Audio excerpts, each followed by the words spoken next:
coisas que se assemelham. Então fica complicado, a gente não entende certas ênfases que eles dão, mas que, enfim, a gente tem que passar por cima disso e trabalhar dentro do razoável, dentro do possível, porque, veja bem, toda a finalidade desse conhecimento, para a gente ter aberturas mentais, conceituais, para receber informações mais complexas e mais completas. Ela não tem absolutamente nenhuma pretensão de esgotar, de dizer como é que as coisas são de fato, de jeito nenhum. Isso tudo são modelos interpretativos da realidade. São sistemas mais completos do que o nosso. Nós dispomos hoje de um sistema muito linear, muito mecanicista, caretíssimo. A ciência tem uma perspectiva muito restrita de realidade. A visão deles é muito ampla, e eu imagino que a visão de fato sobre a qual eles trabalham deve ser muitas vezes mais ampla do que a nossa, porque os seus sistemas de percepção são muito abrangentes, diferente dos nossos. Então, ficam umas coisas às vezes meio esquisitas, e vocês vão ver parte dessas esquisitices agora, quando a gente vai começar a falar desses eixos, né? Quando eu coloquei isso no sistema cartesiano, eu sabia que eu já estava introduzindo um modelo interpretativo, mas eu não tinha alternativa. Eu precisava, de alguma forma, nominar e tentar identificar uma maneira de falar dessas coisas, né? Esses níveis de interatividade. Bom, eu vou fazer, primeiramente, 4 sinais aqui. Eles são muito simples. 4 bolinhas, 3 bolinhas. Uma bolinha assim, com uma divisão assim. A outra aqui, com uma divisão na horizontal. E outra aqui, ela é inclinada.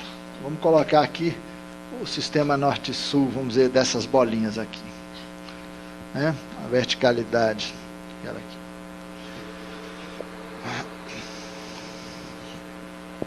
Bom, aqui vão simbolizar para a gente aquilo que na parte da manhã eu chamei de eixos de interatividade, né? Isso aqui, vamos dizer assim, a comunhão com a divindade, ok? Portanto, vertical. Aqui, a interatividade no plano do temporal, sociedade, relacionamento com os semelhantes e com aqueles que nos rodeiam, né? E aqui, que é esse eixo inclinado, ativo, é o relacionamento além do espaço e do tempo. Aqui é, vamos dizer assim, a interatividade com a consciência cósmica, nós, passado, presente e futuro. Tá? Então é o eixo, é o símbolo do tempo, né? A verticalidade, absoluto, permanência, né? Esse aqui é o símbolo da estável, o mundo das aparências estáveis, concretas. Aqui a inclinação, dinâmica, no tempo, ok? Isso tem nome. Vamos botar aqui.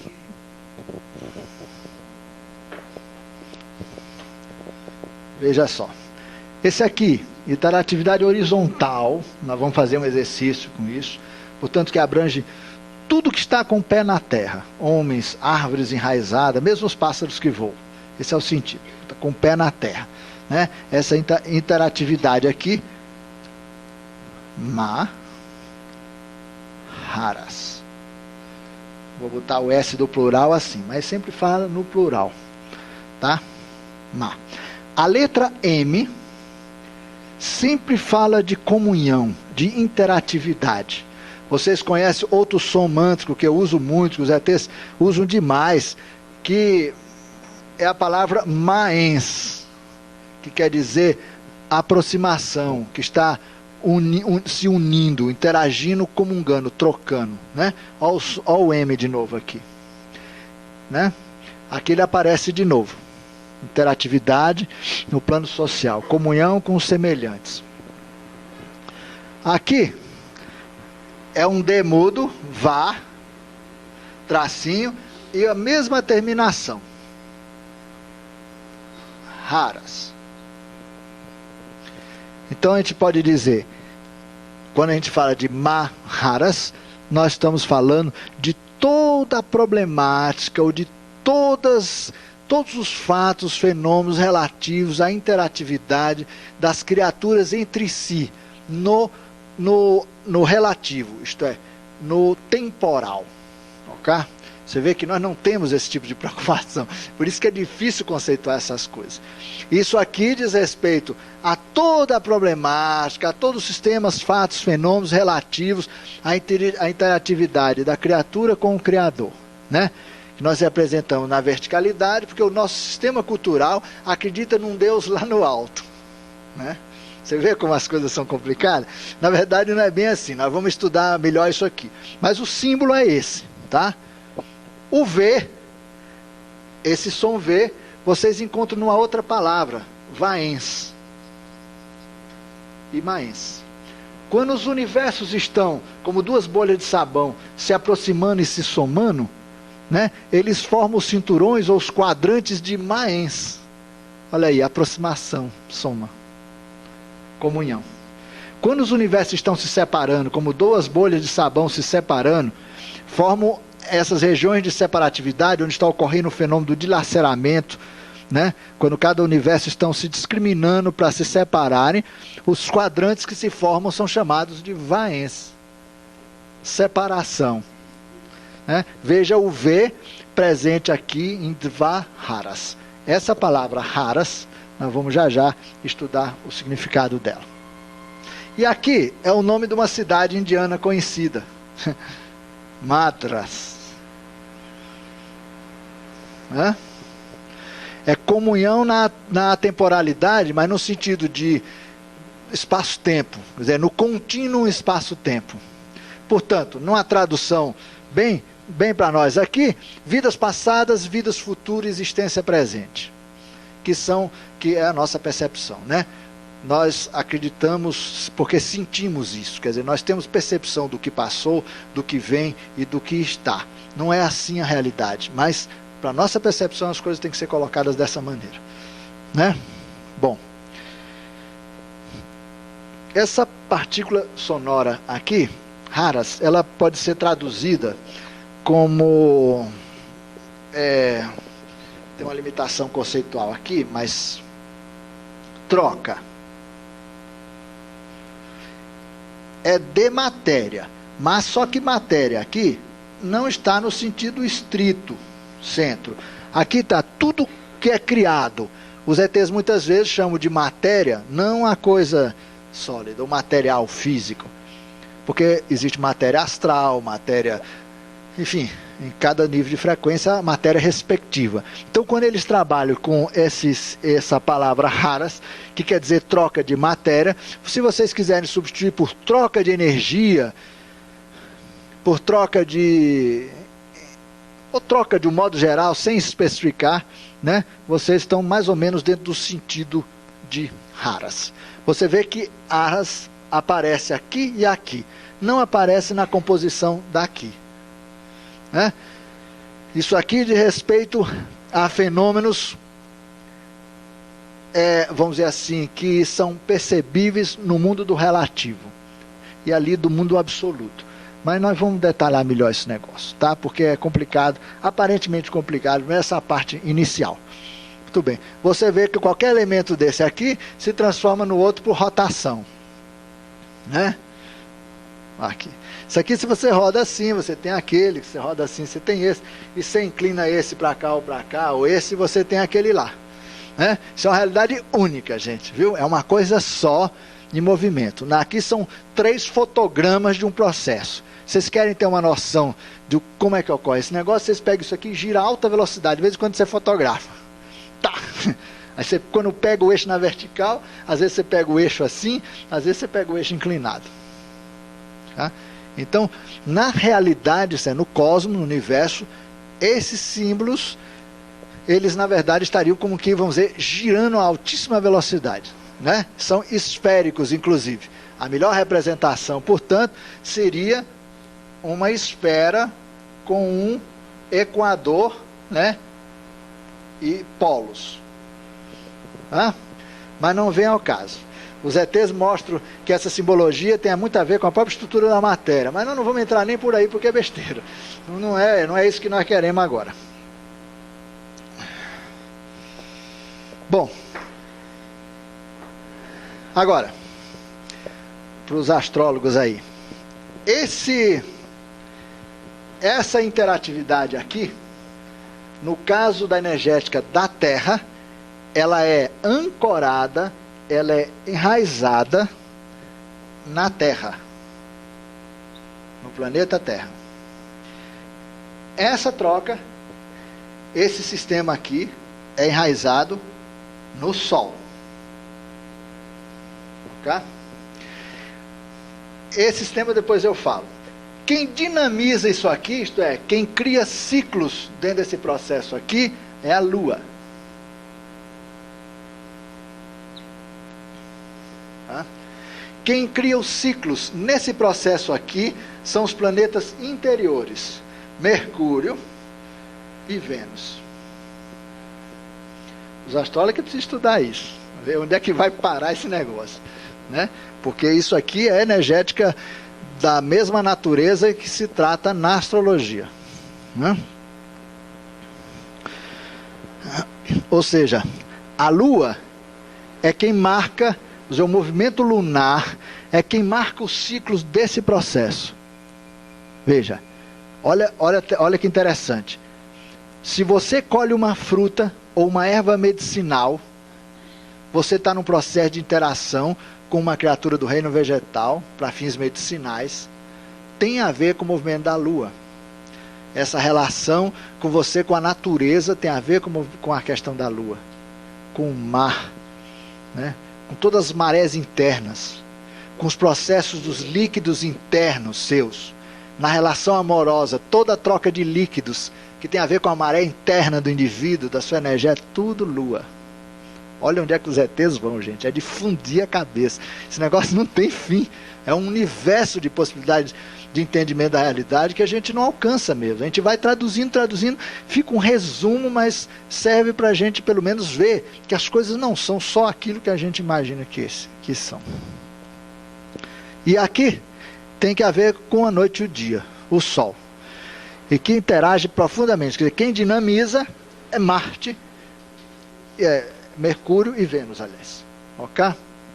Os outros planetas, né, eles dinamizam esse processo aqui. Esse processo. As coisas relativas às vidas passadas, presente e futuro são dinamizadas dentro do projeto Terra pelos planetas que estão além da Terra. Então, seria Marte, né, Júpiter, Saturno, Urano, Netuno, não Plutão, mas Caronte, eu vou colocar aqui porque os ETs dizem que o planeta é Caronte, não Plutão, né? Caronte é a lua de Plutão. E tem um problema aqui que é Darmon, que é um planeta destruído, né?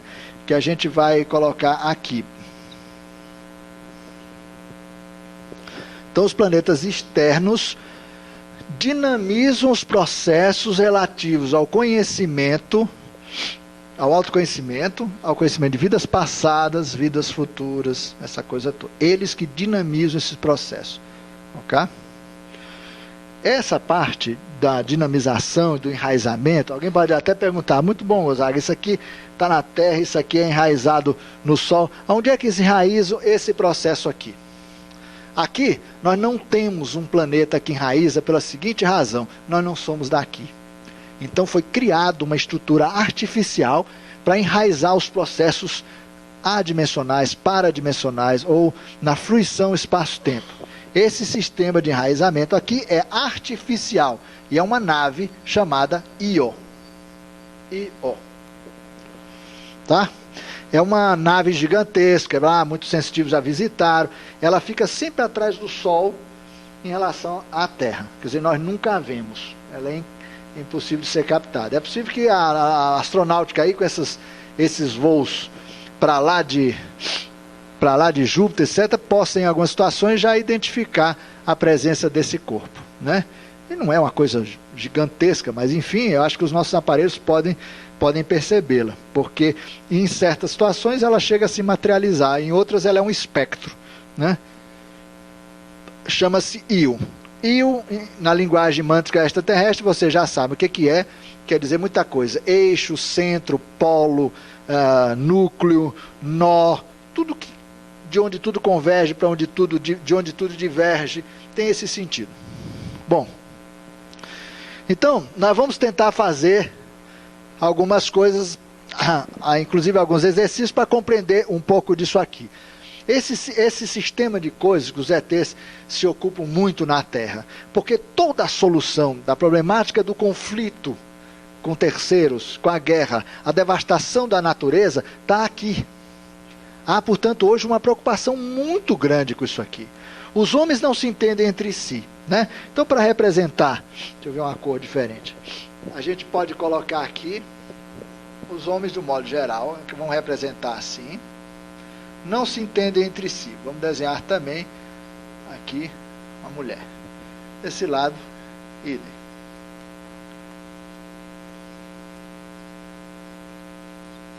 Bom, os homens não estão em guerra, né? Estão em guerra também com a natureza. Vamos representar por uma árvore.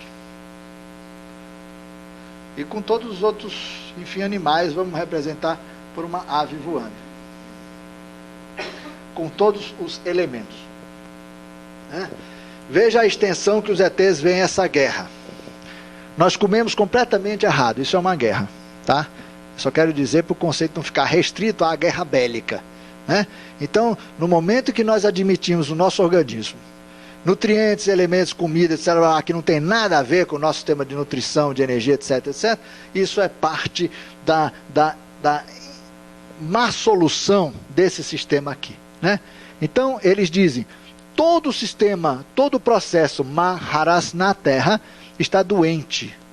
A cura planetária é isso, é restabelecer a harmonia entre as correlações entre todos os seres no tempo relativo, ou seja, no aqui e agora, né? Nessa iteratividade chamada também de social, ok? E aqui nós estamos com uma guerra também, guerra com Deus, né? Porque na ignorância nós primeiro estabelecemos estruturas hierárquicas, colocamos Deus lá para cima e fora, né?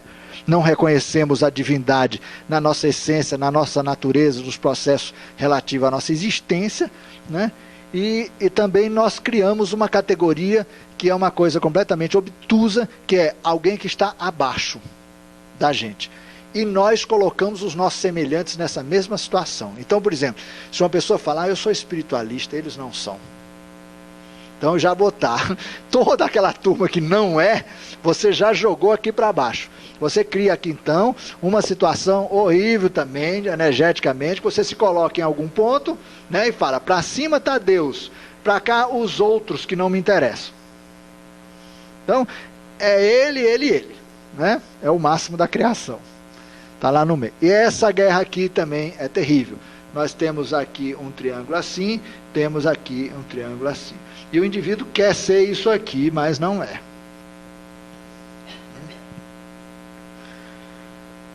E aqui, Madras, esse que é o sistema que nos aliena em relação ao contínuo de consciência que nós somos, a centelha.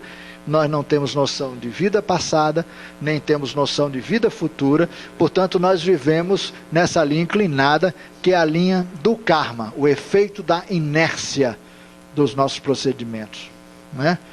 Portanto também aqui caracterizado uma dificuldade enorme. No exercício que nós vamos fazer aqui, é um exercício muito simples e interessante. Eu já até vou falar sobre como é que ele será, para que vocês possam já ir se preparando mentalmente para a ideia, né? Veja bem, nós vamos fazer esse exercício inclusive em pé depois, agora não. Em pé, nós vamos pegar a nossa centelha, vamos ampliá-la, vamos pegar a luz dela, elas vão descer pelas pernas como um enraizamento, ela vai criar raízes e nós vamos espalhar essas raízes, espalhar, encontrar as raízes dos animais, que são os pés deles tocando o chão, a raiz das plantas, né? O fundo dos rios, tudo que está na superfície da terra, as bases das montanhas. Nós vamos expandir, portanto, a nossa luz, e no momento que nós passamos por pés de pessoas que nós não lembramos, ou de árvores, etc., nós vamos imaginar aquela árvore ou aquele animal com a sua centelha também fazendo a mesma coisa, pois é, lançando a sua luz para o chão e ele se enraizando também. Até a gente compor uma esfera de luz que vai estar descendo da nossa centelha, da centelha de cada criatura semelhante ou não, descendo para a superfície da terra, cobrindo a terra de uma película dourada, toda luminosa. Tudo isso vai descer do coração de cada um. Esse exercício, ele é integrativo, no sentido de que nos coloca todos nós enraizados no mesmo solo, né? É para resgatar a nossa relação com a terra. Olha o enraizamento aqui. O nosso problemática com a terra tem a ver com a problemática dos nossos semelhantes. Você veja por que os homens guerreiam? Pelas riquezas da terra, eles guerreiam pelos territórios, né?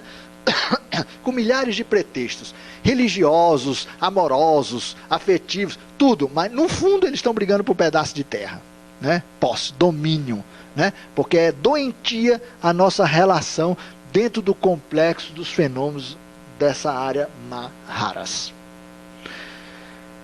Aqui, nesse exercício, nós vamos fazer uma outra coisa.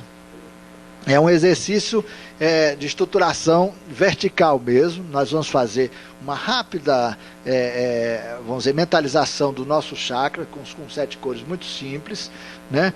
Com o agenciador aqui também, no cerebelo. E depois vamos então pegar um fio de luz para o alto e para baixo, né? E vamos fazer com que o fio que vai para cima siga para cima, para cima, para cima, para cima, para cima. E o de baixo, simultaneamente, nós vamos trabalhar com 2 hemisférios. Um vai ficar ligado na ideia de que o fio sobe, sobe, sobe, sobe, sobe, sobe, sobe. E o outro vai passar, vai descer, vai passar para o centro da Terra, vai passar para o centro do Sol, vai passar para o centro da galáctica. Enquanto você conseguir imaginar sistemas, você vai. Até que você queira juntar as 2 pontas, tá?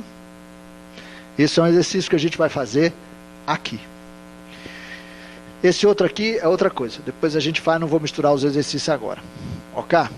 Agora, gente, para compreender esse negócio aqui, nós temos que necessariamente recolocar um conceito muitíssimo importante. Embora a gente já tenha martelado demais, mas há sempre aspectos interessantes a considerar, é o conceito de Iona.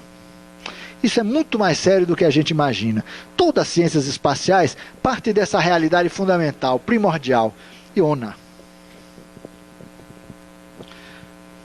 Porque temos que ter uma explicação para isso aqui. Se é real essa unidade, se não há diferença nenhuma entre o que está em cima e o que está embaixo, de que é ilusória a separação, e de que não há espaço-tempo, há um contínuo, tem que haver a base objetiva dessa realidade. Essa base fundamental é isso que os ETs chamam de Iona, aonde vocês encontram a partícula sonora Io, de novo, né? Que quer dizer eixo, polo, pode se chamar também portal, passagem, núcleo, tudo, enfim, esses nomes, esses sentidos todos. E Ona, que quer dizer ativo, o que não está passivo, o que está funcionando. Onas, né? Então, Ionas é mais ou menos uma tradução daquilo que a gente chama de chakras, né? Mas num sentido muito abrangente, não só os nossos chakras, né? Uma coisa mais abrangente, vórtice, intercomunicação, criador-criatura. E então a gente retoma, deixa eu ver se eu tenho um espaço aqui, cadê o... eu vou usar esse espaço aqui, está muito baixo para a câmera esse aqui, para vocês também. Vocês lembram, nas fitas está registrado, aquela ideia, aquele conceito de divindade tão importante que os ETs colocam. A gente pega, constrói aqui um troço qualquer, um limite, e considerando tudo que está aqui dentro, são criaturas. Tudo que está fora, além, nós vamos chamar de criador. Vamos escrever com E, porque é a grafia correta, né, gente? Criaturas e criador. Note que o Criador permeia a criação, mas ele é muito mais do que a criação. Ele faz parte, mas não se esgota nela. Já as criaturas, elas têm um limite. A criação, o cosmos, tudo que existe em qualquer nível de percepção está contido. Não ocupa todo o Criador. Por isso dizem ele, a obra acontece no seio do Criador. Ora, o seio é uma parte, né? Então, filosoficamente, não é tão complicado a gente compreender isso. Muito bem. Aqui, em nível de Criador, as coisas são incognoscíveis, inacessíveis, inomináveis. Você não pode atribuir qualidades ao Criador. Ah, o Criador é bom, o Criador é generoso, o Criador é amoroso, o Criador não sei o que. Não tem nada disso. Isso são esses valores todos, a gente empresta e erradamente ao Criador e confunde com Deus também, eles não fazem essa confusão, né? Está além da capacidade de percepção e entendimento das criaturas. A própria razão da sua obra também faz parte do Criador. Portanto, ela é igualmente inacessível, incognoscível, inominável. Alguém pode falar, Deus criou isso tudo aí para sacanear, porque não é possível, não consigo entender um negócio desse. Tem gente que fala isso, já me falaram. Né? Por que ele fez, afinal de contas? Se ele é perfeito, absoluto, por que ele teve que criar a criação? Para a gente adorá-lo? Quer dizer, um negócio assim completamente absurdo. Mas essas coisas passam pela cabeça da gente por causa das nossas limitações de percepção. Bom, muito bem. O que é o Iona nesse negócio aqui? O Iona é um buraquinho. Né? Vamos representar essa fronteira aqui para um muro mais forte, mais alto. E vamos abrir esse buraquinho. Há um trânsito qualquer aqui, de natureza desconhecida. Alguma coisa continuamente sai da obra e vai para o inominável, incognoscível, o absoluto. E alguma coisa está sempre entrando para cá, para o relativo, para o cognoscível, para aquilo que é passível de ser conhecido, para a criação. Tudo que está dentro é criatura, o que está fora é criador. Há um trânsito aqui. Muito bem. A natureza do que entra e sai aqui é idêntica, só a fluição está em sentidos opostos. Né? Muito bem. Então, Iona é uma passagem ativa. Uma passagem que resulta, ela é ativa. Ora predomina alguma coisa que sai, ora predomina uma coisa que entra. Então você já percebe aqui a noção de ciclos. Né? Vocês lembram daquela historinha que eu faço da lata de água, com duas torneiras. Né? Ora, a lata está cheia porque a torneira que coloca a água está mais aberta do que a torneira que derrama a água. Aí a água chega lá em cima. De repente alguém inverte essa coisa, começa a cair pouca água aqui de cima e cair mais água daqui de baixo. Aí lentamente essa água vai descendo. Quando chega bem por aqui, alguém vem e inverte de novo. Aí começa a subir. Né? Esses ciclos são assim. Cada Iona desse tem duas torneirinhas. E tem um cara que abre e fecha as torneirinhas ali. Quem é esse sujeito? Essa terceira componente. Né? Então vocês notam que há um circuito positivo, um circuito negativo e um circuito gerenciador neutro que só participa gerenciando o que ora predomina. Ele diz, ora abre mais o mais, ora abre mais o menos. Estabelecendo, portanto, um circuito aqui. Ou seja, tudo que existe, gente, a realidade última essencial de todas as coisas é uma passagem ativa entre o Criador e a criatura. A criatura é, portanto, um buraquinho, um vazio, uma passagem. Né? Portanto, por isso os orientais dizem, nada existe, tudo é uma grande ilusão. Porque, por definição, uma passagem é um buraco, um vazio. Nada tem. Né? Veja bem, por isso que as coisas todas, nós temos a sensação da existência das coisas pela relatividade da manifestação dessas mesmas coisas. Ou seja, isso aqui é duro, é compacto, pesado, opaco, porque eu estou com a matéria da mesmo grau, compatível de percepção. Os meus sentidos percebem isso. Mas se eu tiver a dimensão, tiver qualquer coisa aqui hiperfísica, o meu físico não percebe. A minha canela não dói se eu bater a canela nela, etc. Ou seja, agora se eu estou fora do corpo físico, eu vejo as realidades hiperfísicas tão sólidas quanto são sólidas para mim, físico, esse microfone. Ok? Então as coisas são existência real apenas no mundo das percepções. Elas não têm, vamos dizer, existência separado, elas não são perceptíveis fora do campo da relatividade das coisas. Isso pode embananar um pouco, mas as coisas na verdade são desse jeito. Agora, veja bem. Quando o universo, esse fluxo aqui, ele é complicado, a gente já fez modelos bem elaborados dele, mas não vem ao caso. Vocês podem imaginar apenas que alguma coisa está vindo continuamente do Criador e ao mesmo tempo, pelos mesmos orifícios, um monte de coisa está indo para lá. E cada ponto de passagem existe uma coisa administrando isso, fazendo com que, ora, o universo, vamos dizer, murche, e outras vezes o universo encha. Atualmente, né, nós estamos num ciclo que o universo ainda está em expansão, o nosso universo está em expansão. Ou seja, na somatória geral de tudo que entra e o que sai, está predominando o que entra. Né? Mais adiante, esse processo já não é o mesmo, mas nós não vamos complicar não. Imagine as coisas assim. Muito bem. Eu vou voltar de novo aqui a esse cantinho, para não apagar aquilo ali.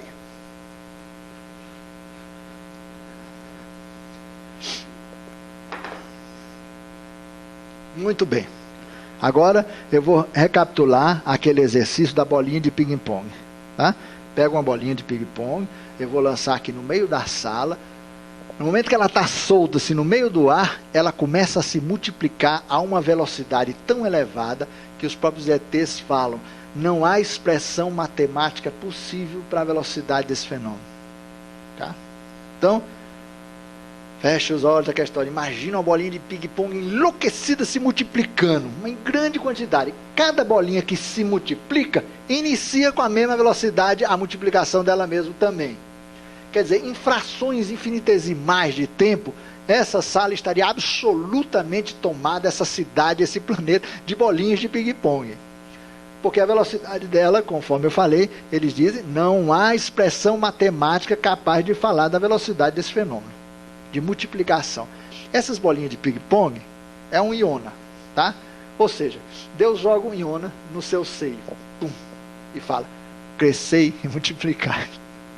Numa fração absurda de, sei lá, de tempo, ainda não tem nem como usar esse conceito, esse buraquinho começa a se multiplicar.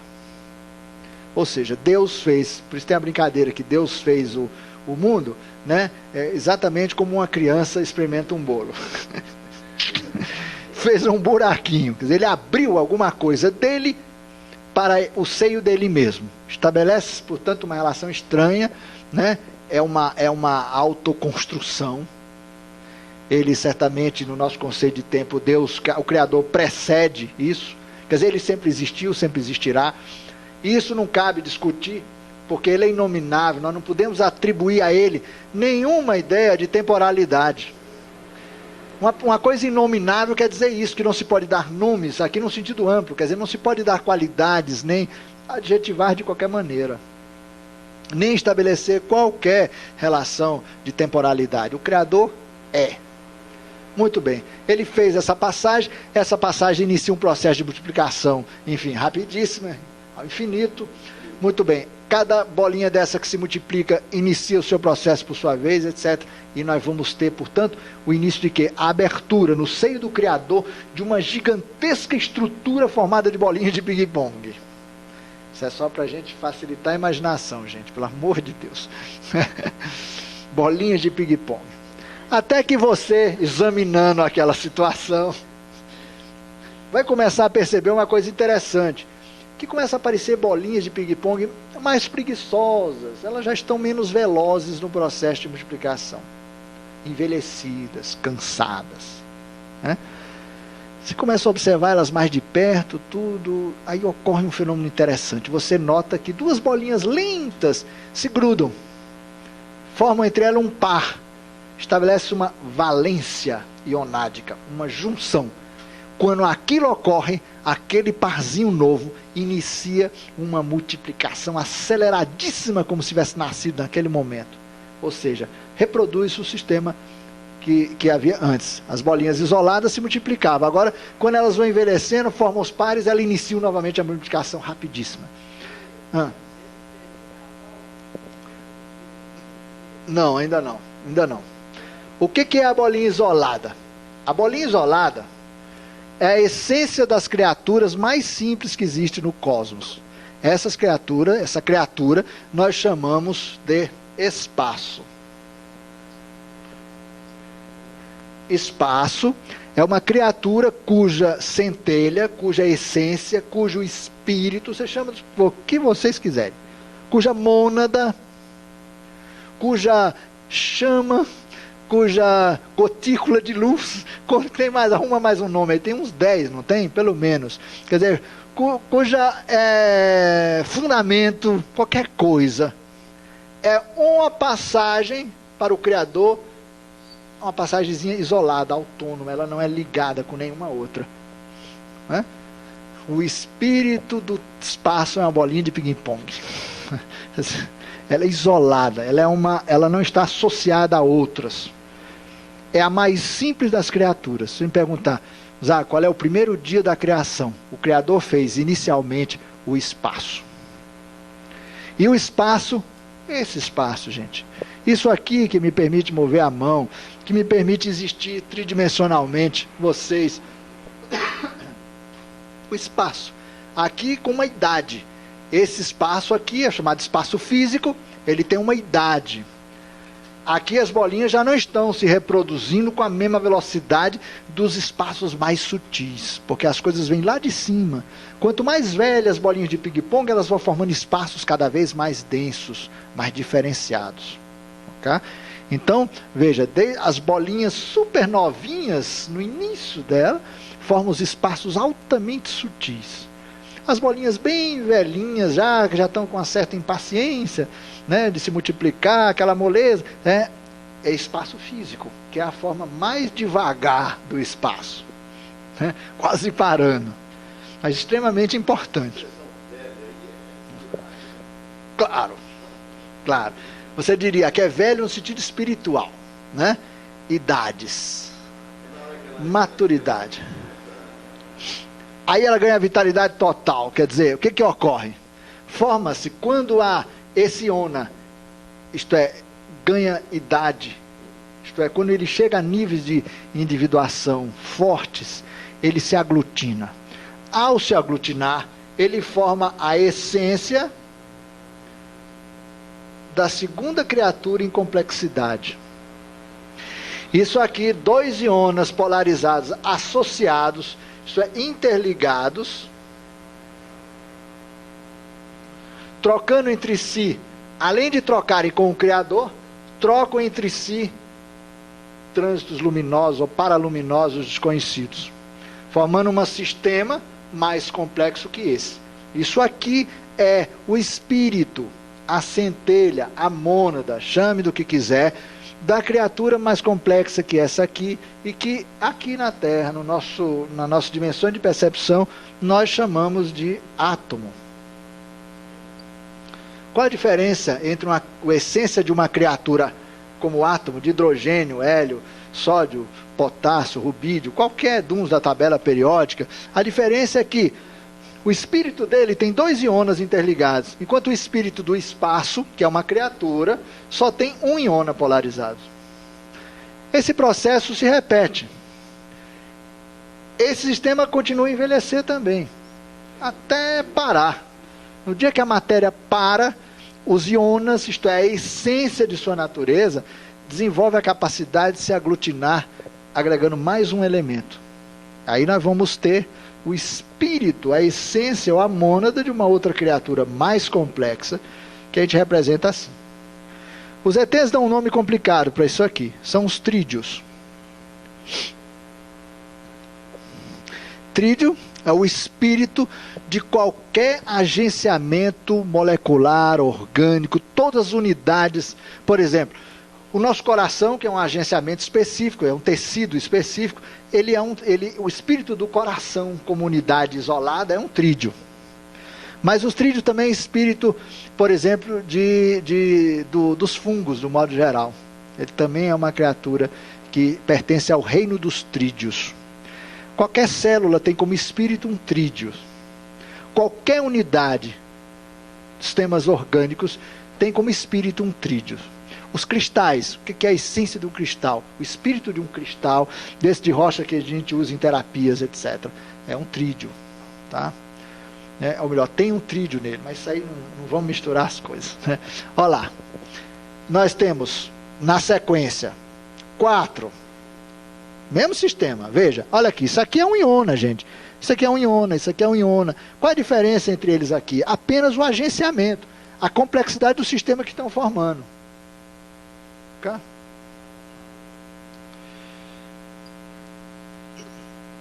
4. Reino dos corpos celestes. Gente, em essência, qual a diferença entre um Sol, um planeta, uma galáxia, ou um trídeo, um átomo? Apenas o número de íonas agenciados na sua essência, reunidos na sua essência, né? Nessa sequência eu não vou me deter mais, é fácil, vocês desenham aqui um pentágono, 5, desenhem um hexágono, 6, 1, 2, 3, 4, 5, 6, e desenhem por fim um hexágono com mais um ponto no centro, 1, 2, 3, 4, 5, 6, um ponto no centro. Pronto, isso aqui é a representação geométrica simplificada da mônada, do espírito, a centelha de uma criatura dita humana, do reino humanos. Qual a diferença nossa para os átomos? Nenhum, gente. Só a forma de organização. Claro, esse íona daqui, ele foi velho aqui e se aglutinou ao par. Envelheceu, ele pôde ser um trídeo. Um dia ele também foi parte do espírito de um corpo celeste. Ele um dia foi parte de um espírito de uma planta, de um animal, e por fim chega ao humano. Não é esse homem aqui que foi um dia espaço, tempo, etc. Não. Os íonos que compõem a realidade da nossa centelha, da nossa mônada, já são velhos o suficientes, passando por todos os outros reinos, para entrar na consubstanciação desse daqui. Oi.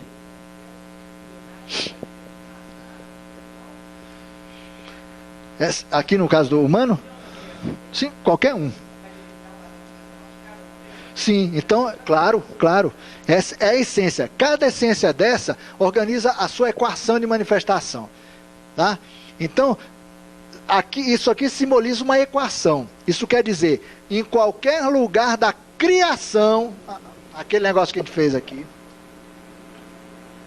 em qualquer lugar da criação, qualquer criatura cuja essência tem 7 íonas organizados de qualquer jeito, em linha, em bolinha, ou formando hexágonos complexos, ou um dentro dos outros, etc. Não interessa a complexidade. É gente. Você pode ir lá em Andrômeda, que é a galáxia aí, vizinha da Via Láctea. Vai lá, desce no sistema solar, se aproxima, desce num planeta. Vai pintar gente que nem você. Uai, como é que em Andrômeda tem gente como eu? Porque tem gente como você, porque o universo funciona inteiramente, vamos dizer assim, de uma forma análoga. As criaturas que têm essa formulação essencial, ela tem a equação dela que agencia a forma que a criatura toma em qualquer sistema. Se um sistema só tem latinha e Coca-Cola, vai ter gente feito de latinha e Coca-Cola. O que eu quero dizer é que a essência tem a equação, e essa equação pega o que tiver pela frente para organizar o seu processo de manifestação. Isto é, para fazer a criatura vivenciar, relacionar-se. Deu para compreender isso? Isso é uma coisa importantíssima. Os cientistas estão completamente errados nesse campo. Pois não? Pois não.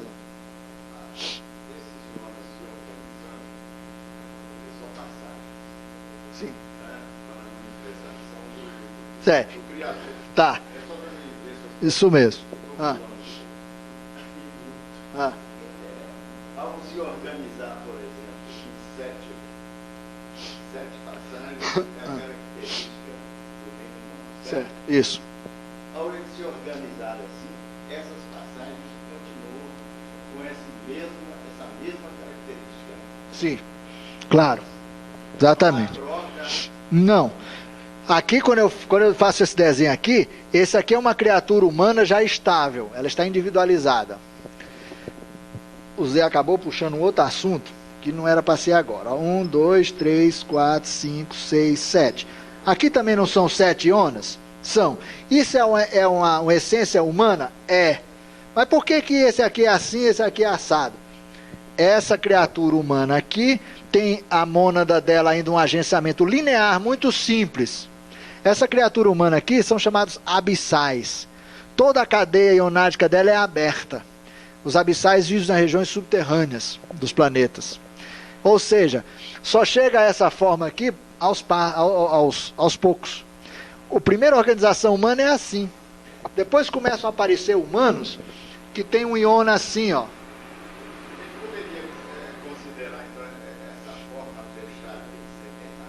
A mais evoluída? Não, tem mais evoluída. Tem uma que tem um iona central, 3 ionas dando a volta, já que já forma 4, né?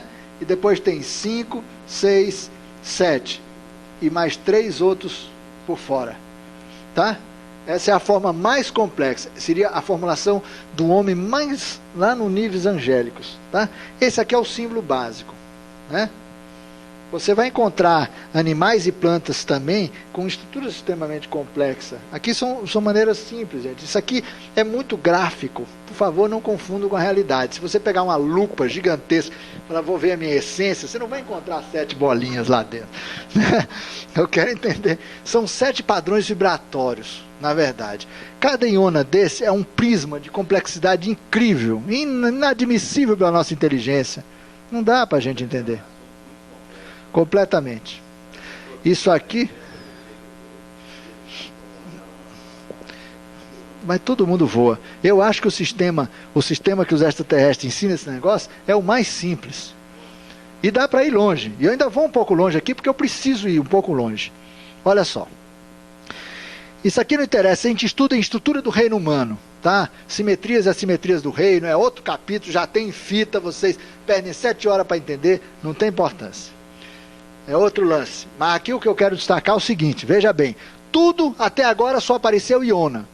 Fala, Gonzaga, mas meu joelho, meu tórax é feito de quê, afinal de contas? Gente, o que é que existe mais a não ser isso aqui? Vamos lá? Olha só. Aqui existe espaço.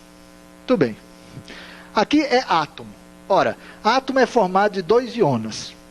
A manifestação dos átomos depende essencialmente da manifestação do espaço. Ou seja, só acontece átomo, antes tem que acontecer espaço.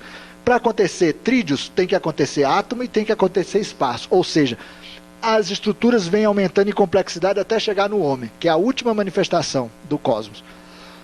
É a mais completa e a mais complexa.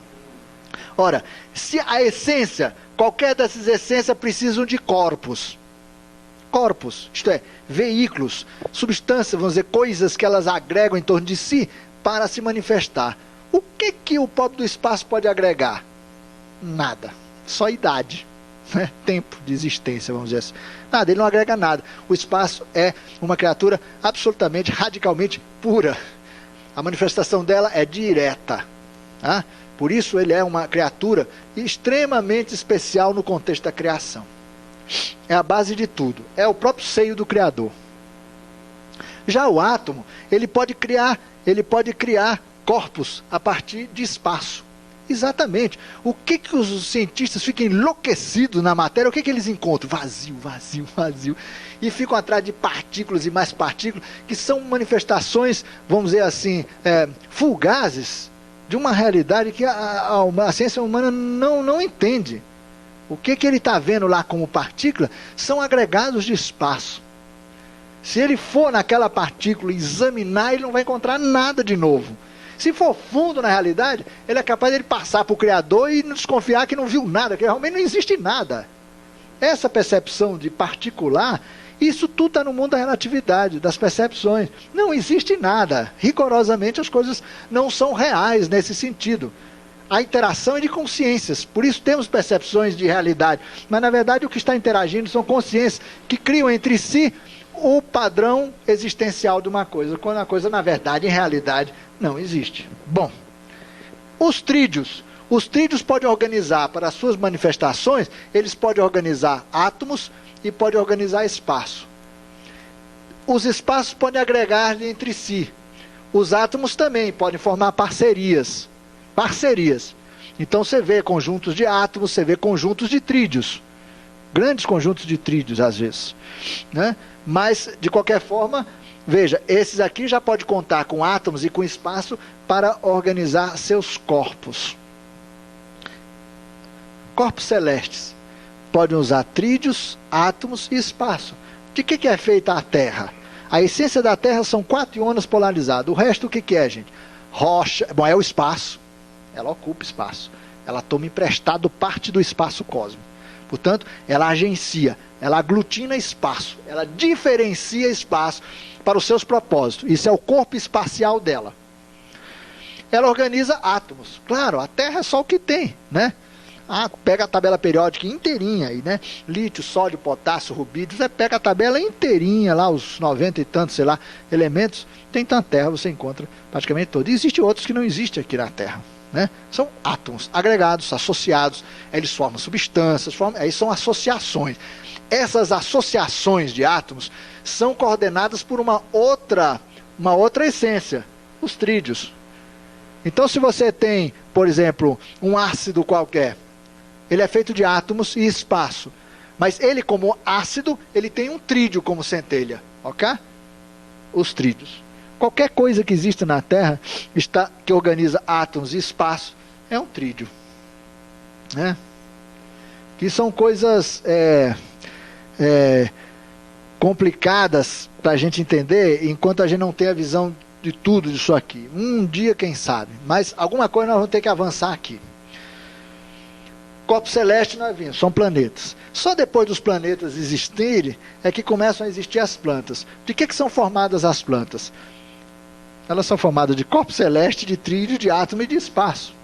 Que por sua vez vai se somando. Ou seja, se você pegar uma árvore e espremer, não tem nada. Vazios. Dá para vocês imaginarem isso? A percepção de que tudo que nós imaginamos como sólido, como consistente, na verdade não existe nada. O que é isso aqui? Átomos de diferentes coisas. Aqui tem átomo de ferro, possivelmente é uma liga, deve ter alumínio, cobre. Tem plásticos aqui, né? Então nós temos carbono, né? Tudo agenciado das mais diferentes possíveis. Cada uma desses componentes aqui tem o seu trídeo respectivo. O ferro é um atório específico, por isso que existe ferro na Terra, né?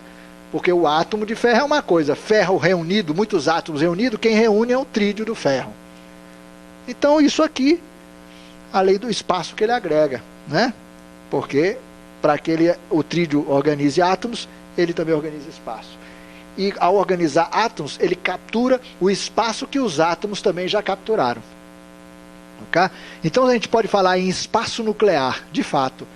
É um espaço próprio da intimidade do átomo, que é capturado, agenciado pelo átomo. Você pode falar de um espaço próprio dos trídeos, verdade. E eu aqui, eu andando aqui, eu não sou em si um espaço, eu não ocupo espaço. Se eu ando aqui, gente, estou andando daqui para lá, eu estou rompendo o espaço agregado pela Terra, pelo planeta Terra. Eu estou, imagine como se isso aqui fosse de líquido, de água, e eu fosse um submarino. Eu estou rompendo o espaço, exatamente como um submarino rompe água. O espaço chega aqui, passa por mim e sai para cá. Eu não estou ocupando o espaço da Terra. O espaço está me envolvendo.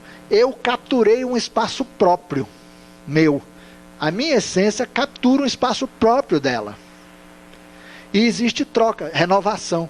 De vez em quando, eu estou expelindo espaço velho e agregando espaço novo. Olha o trabalho de transmutação que os organismos fazem. As essências humanas ajudam no processo de envelhecimento das bolinhas de ping-pong do espaço.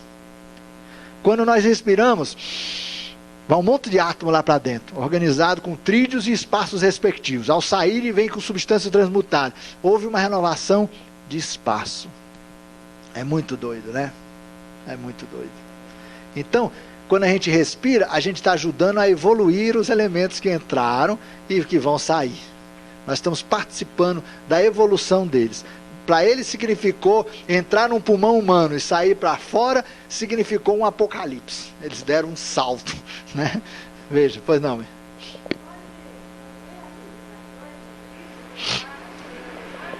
Não rompe. Não rompe porque é função da idade, né? Vamos dizer, da idade no sentido evolutivo. Então, isso aqui não rompe. Você pode encontrar trídeos organizados assim, ó, lineares, né? E depois trídeos em cadeia fechada, né? Conforme a idade. Agora, veja bem, quando eu faço um desenho de um triângulo, vocês podem imaginar quantos padrões vibratórios um sistema desse tem, se eu posso fazer isso, ó, um triângulo desse tamanho, um triângulo desse tamanho, um triângulo desse tamanho, um triângulo assim, um triângulo assim. O que eu quero dizer? Que o distanciamento relativo entre os íonas determina um padrão vibratório diferente.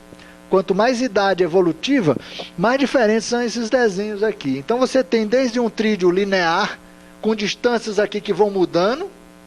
Então são infinitas possibilidades, né? Até trídeos fechados de muitos tamanhos diferentes, formando triângulos equiláteros, isósceles, triângulo de qualquer jeito, triângulo retângulo, né? Isso graficamente, representando em termos gráficos. Ou seja, você pode encontrar uma criatura humana assim, mas podemos encontrar uma outra cujas distâncias aqui já são diferentes.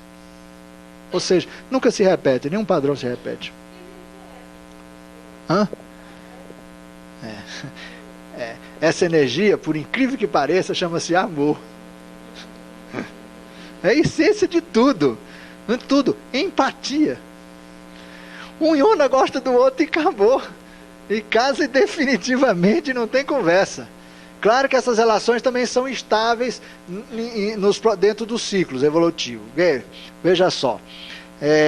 Enquanto não está consubstanciada a unidade fechada, como no caso aqui da criatura humana, quando chega a essa estrutura aqui, enquanto não chega, enquanto existe íonas organizados linearmente, quando muda o ciclo, esses íonas se partem e se agregam formando um novo conjunto, né? Então, você perguntou se essas coisas não partem. Elas não partem por pressão ou acidente. Tá? O que eu quero dizer é o seguinte, elas se abrem, cedem para novas uniões, mas isso é cíclico, né? Então, de vez em quando, em todos os reinos, essas estruturas se rompem, com exceção daqueles que vão se consolidando em termos de cadeia fechada, aí já não se rompe mais, aí a ligação passa a ser permanente. Nós todos, por exemplo, a nossa essência hoje, os nossos íonas, eles não se separam mais. Nós já somos seres individualizados. Vida após vida, os nossos íonas permanecem. O ET de Varginha não. Tem uma parte da essência dele que está consolidada já. É a parte individualizada dele. Mas a essência dele ainda tem íonas periféricos, que não integram a cadeia fechada. Então, esses íonas, com a morte do corpo físico, ele pode perder um ou outro e outro agrega ali. Né? Por isso que eles são meio alma-grupo, ou seja, eles trocam elementos essenciais entre eles. No nosso caso, não. A nossa mônada já é fechada. Ao morrermos, não trocamos mais íonas, portanto, elementos essenciais com terceiros. Não há mudança mais.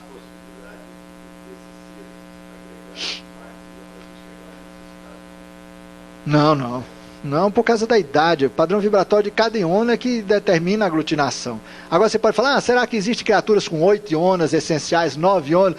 Sim, mas não da maneira, não geram reinos.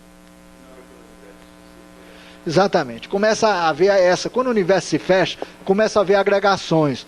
Nós vamos ver, então, fusões essenciais de humanos, formando grandes aglomerados de consciência. Mas isso é outro, sem perder a individualidade. Mas não perde individualidade, portanto não forma reino.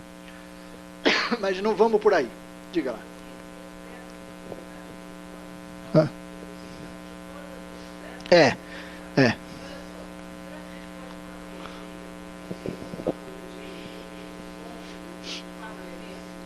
Sim. Tá. Sim, quer ver? Olha só. Se a gente pega uma cor diferente, vamos pegar aqui essa essência, essa mônada humana. Um elemento isolado aqui guarda grande semelhança com o espaço. Esses dois aqui, por exemplo, ou qualquer um, outro, dois, ou par, semelhança com isso aqui. Vamos atrás dos trídeos aqui. Olha aqui um trídeo aqui, ó, escondido na estrutura. Não é verdade? Está aqui o trídeo. 4, claro, temos aqui, ó, 1, 2, 3, 4. Temos também corpo celeste na nossa essência, na nossa formulação. E claro, temos 5, temos o 6, basta tirar o do centro, e temos o 7 mesmo. Bom, como é que esse sistema aqui aglutina elementos dos outros reinos? Isso aí chama espelhamento ionádico e desdobramento caleidoscópico dos ionas. Lembram disso? Eu já falei aqui também rapidinho. Acho que eu só dei um curso sobre isso em Curitiba. Bom, isso aqui sai fumaça. Mas olha só, não é muito complicado não. Veja bem. Peguem essa formulação aqui. Peguem esses dois ionas aqui. É como se você colocasse um espelho aqui. Vai formar duas imagens dele aqui. Eu vou representar por um tracejadinho. E duas imagens desse par. Tá? Formou uma imagem dessa dupla. Esses 4 aqui também, num outro espelho, formam uma imagem dos 4. Outro forma a imagem 1 por 1. Ou seja, esse conjunto é como se estivesse num caleidoscópio girando. Tá? Girando. Criando imagens dessa formulação central. Essa imagem aqui, ela atrai uma realidade para ela compatível com a sua fórmula. Ou seja, se aqui tem duas imagens vazias, ele atrai um átomo real. Por isso nossos corpos conseguem aglutinar a matéria física atômica. Porque no processo de espelhamento ionádico e no processo de desdobramento monádico, isso aqui, vocês botam umas dobradiças aqui, começa a abrir isso para tudo que é lado, formando um grande tapete. Todos esses tapetes abertos simultaneamente em todas as direções vão atraindo os elementos. Os que se desdobram em imagens em 3 atraem trídeos.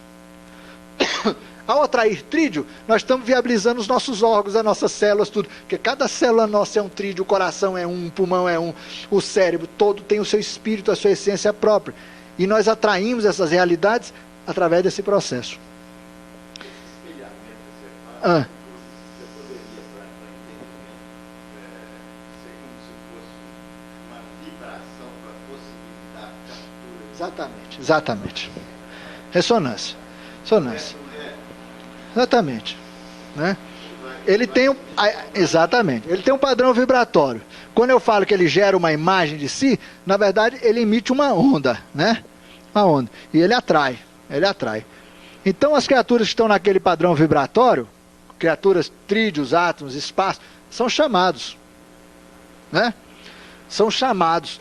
Quando a criatura humana está formada assim, cada um dos seus ionas está vibrando, por exemplo, na frequência do iona isolado, ele está atraindo espaço. Nós chamamos isso de corpo crístico.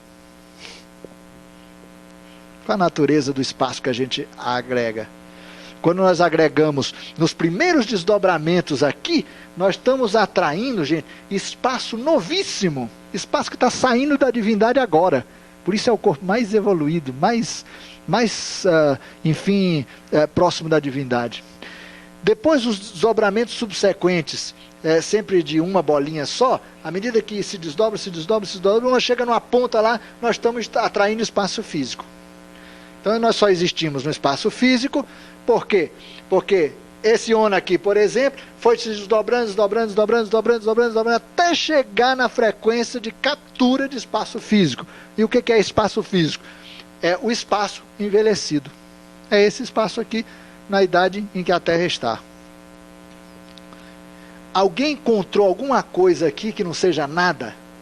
Me diga.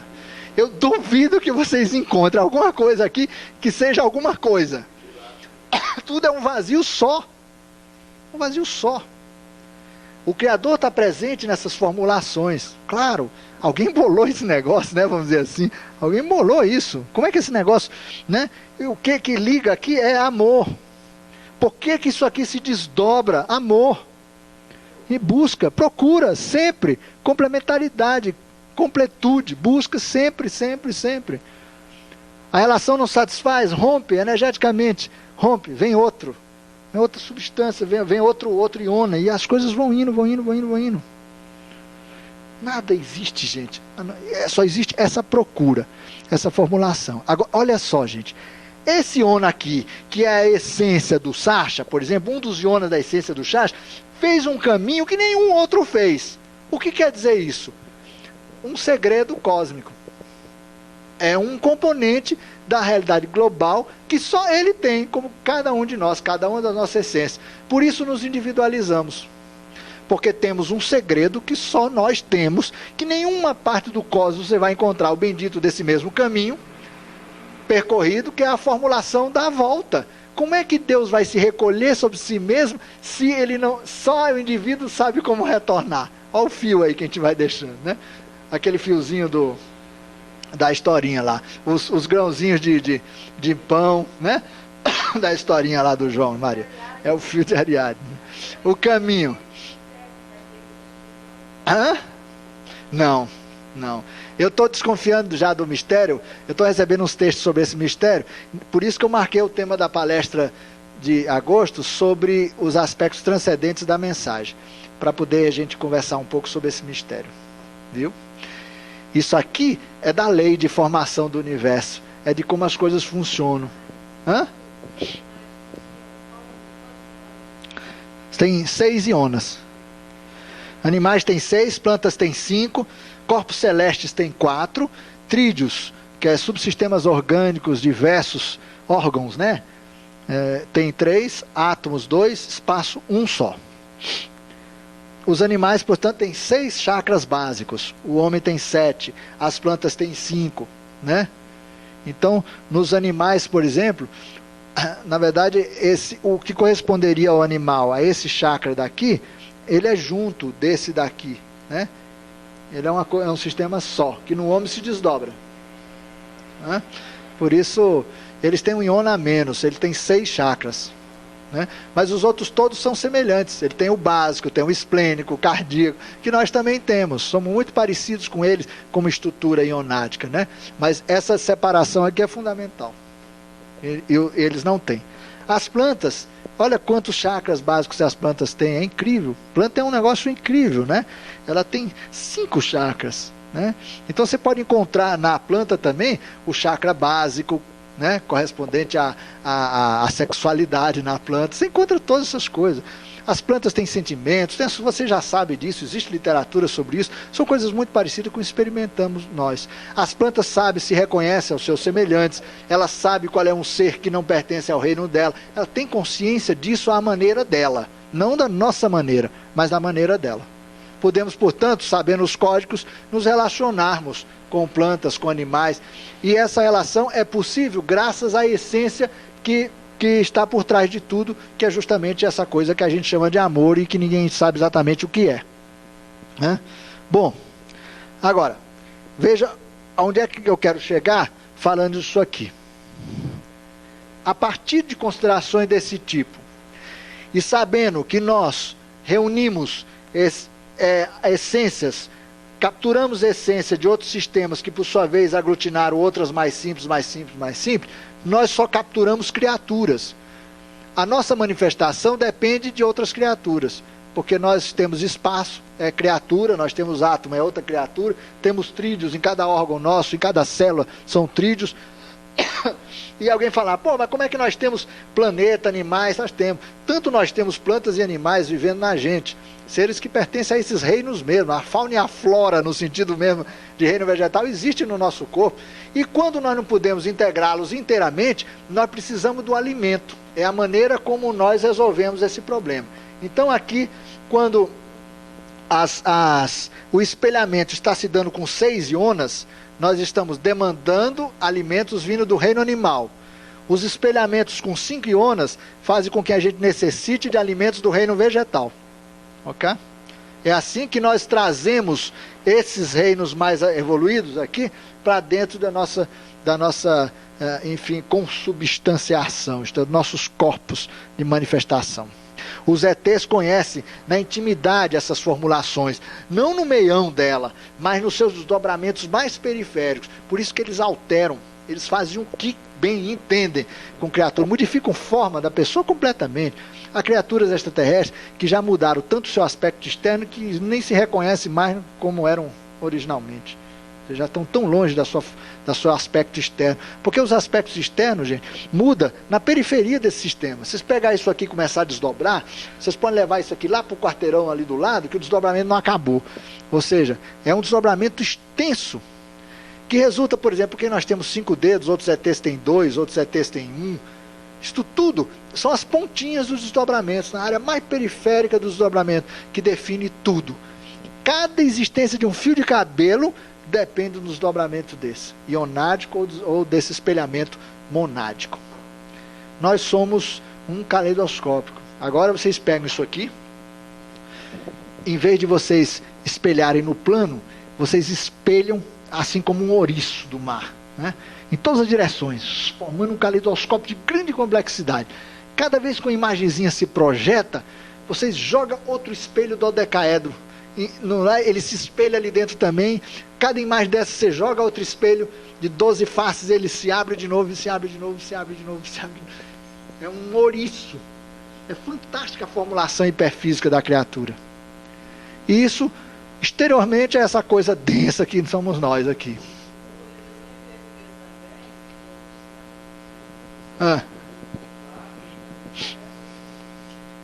Se nós formos para o miolo, a gente chega no Iona. Iona é uma passagem para o outro lado.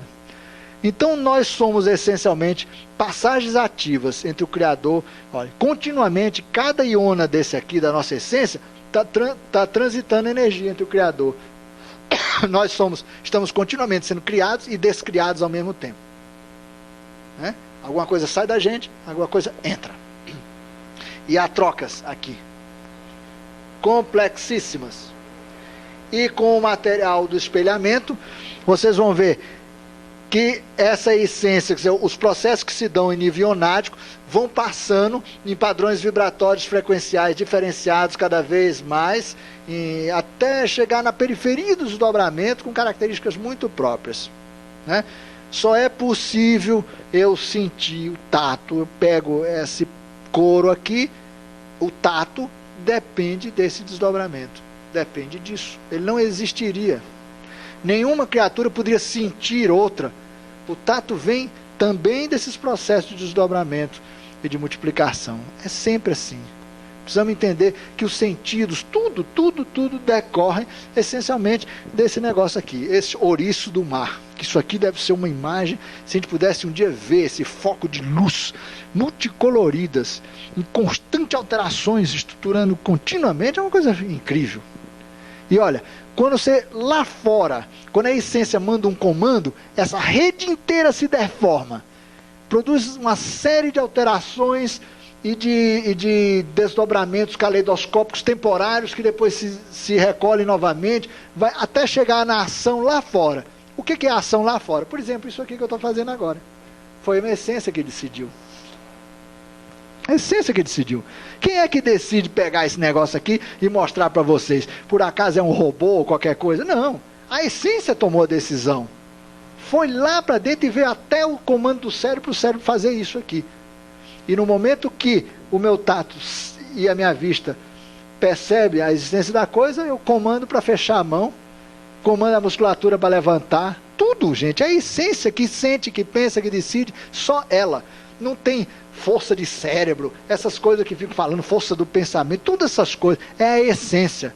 Só ela tem. Só ela sente, pensa, quer, gosta, não gosta. É ela, né? Agora, os filtros é que deformam realmente essa informação, que vem lá de trás. Da mesma forma, os fenômenos externos entram no sistema e vão pela cadeia.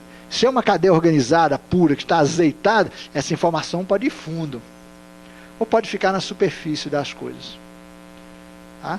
Então, coloque agora, a partir desse momento, Isso aqui. Por que nós estamos com problemas nesse nível?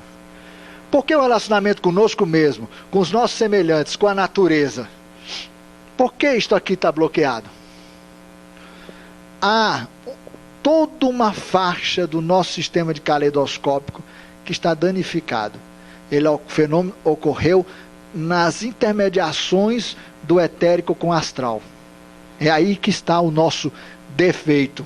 Isto é, nós estamos com um impedimento de fruição, de comunicação entre a essência e os seus elementos mais externos do fenômeno desse caleidoscópio, dos dobramentos mais periféricos. Então nós temos hoje o nosso sentido de tato diminuído, a nossa visão com problemas, a nossa audição aquém, os nossos olhos veem numa faixa luminosa extremamente pequena, perdemos visão no ultravioleta e no infravermelho. Tudo isso que nós chamamos de fenômenos paranormais, capacidade de levantar a matéria, tudo isso nós perdemos. Por quê? Porque entre numa faixa específica da criatura, e nós podemos desenhar uma criatura humana assim, ó. Aqui a criatura física, a criatura etérica, a criatura astral, etc, etc. Os nossos corpos, nossos 7 grandes corpos.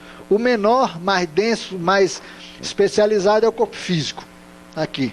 Os outros corpos são extremamente sutis. O nosso corpo crístico não tem nem como forma de representá-lo. Ou seja, nós deformamos espaço numa área muito grande. Muito grande. Ou seja, ao estarmos aqui nesse prédio, os nossos espaços, estamos espremidos, né? Os nossos espaços se deformam e buscam uma coexistência pacífica, porque há consentimento de estarmos juntos. Mas há pessoas com quem não toleramos, que ela passa do outro lado da calçada, o meu espaço não bate com ela. Isso é verdade, né? Então veja que nós somos muito maior do que somos mesmo. Tem pessoas que não cabem na mesma cidade, né, Alice? Não tem a história que dá conversa. Pois é, tem pessoa que não cabe na mesma cidade com outra. Seus espaços não combinam, né? Ou seja, há um padrão vibratório lá, dentro dela, que prejudica, né, no padrão vibratório do espaço e impede que ela se aproxime de outros. Nós temos nesse corpo daqui, esse corpo aqui, etérico, isso aqui é o astral. Esse corpo aqui, o verdinho, imediatamente depois do físico, foi o corpo que mais sofreu quando houve o acidente solar. O acidente solar é tratado por muitos UFO-contactados.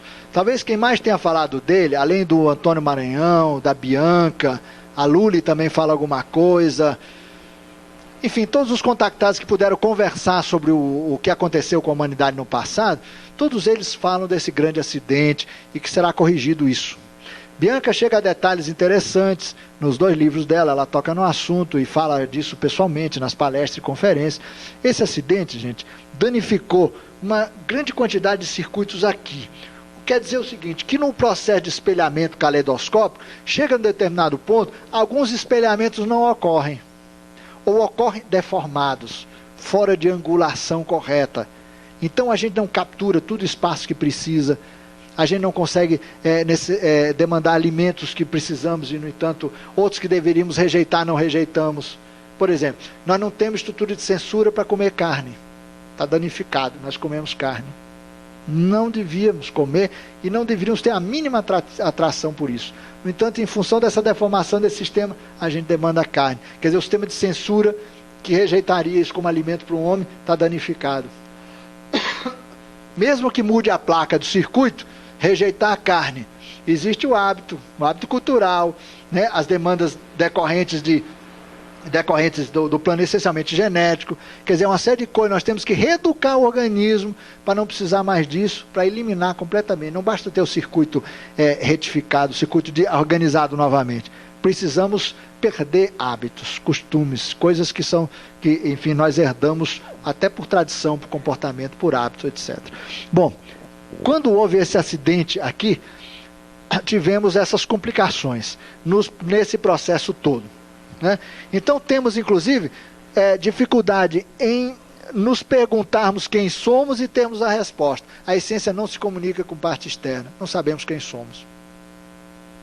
Não lembramos.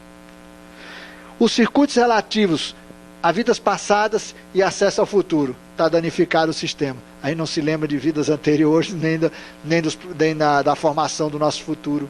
A nossa consciência não passeia no espaço-tempo. Perdemos essa capacidade, porque o circuito respectivo está danificado. Não temos contato com a divindade em nós mesmos. Ou seja, não chegamos, não fazemos retorno das informações essenciais. Isto é, aquilo que parte da essência chega na periferia. No momento que ela chega no último dos desdobramentos caleidoscópicos, ela deveria ser espelhada e voltar para a essência, para realimentá-la. Não volta. Então todo estímulo externo não chega lá dentro. A essência não reconhece a si mesmo. Como quem fala, quem eu mando o sinal para lá, vem um sinal diferente que a essência não reconhece. Claro que eu estou exagerando um pouco, dizendo que é a essência que não reconhece. Não, na verdade, o não reconhecimento se dá em níveis mais periféricos, né? Esse núcleo aqui é divindade. Aqui tudo é perfeito, né? Então, quando eu falo que a criatura não se reconhece a si mesmo, já é um desdobramento caleidoscópico, é mais periferia, né? Os danos estão ali. Quer dizer, a informação vem e não volta. Por exemplo, vamos supor que você de olho fechado, vem o Sacha, coloca a mão no nosso ombro. Nós teríamos que ter a capacidade de identificar quem é. Não temos. A não ser que a gente conviva muito com a pessoa, a gente sente a energia. Veja, nós estamos educando o nosso sistema a percepções extremamente sutis, né? Nós vamos ser capazes um dia de que uma pessoa olha a gente por trás, na nuca aqui, pá, você fala, é fulano. Por quê? Porque nós temos esse sistema de reconhecimento universal. Temos tudo isso. Pinta uma entidade no nosso quarto e fala, é cicrano. Sabemos essas coisas. Vem uma mensagem telepática, já vem com a imagem da pessoa. O sistema é perfeito, mas está danificado, está complicado, gerando todos esses tipos de impedimento. Então, todo de Vaharas, tudo isso aqui está complicado, tudo isso aqui, Mahara, esses processos estão complicados, como esse aqui também, os processos Madras, complicados por causa de defeito nesse sistema de transmissão. Agora, o que os caras fizeram? Substituíram placas já aqui, placas relativas a esse sistema, placa relativa a esse. Não está totalmente concluído, mas está, vamos dizer, 90 e tantos % do sistema já modificado. Agora, nós temos que começar a trabalhar para operar esses circuitos aqui, aqui e aqui.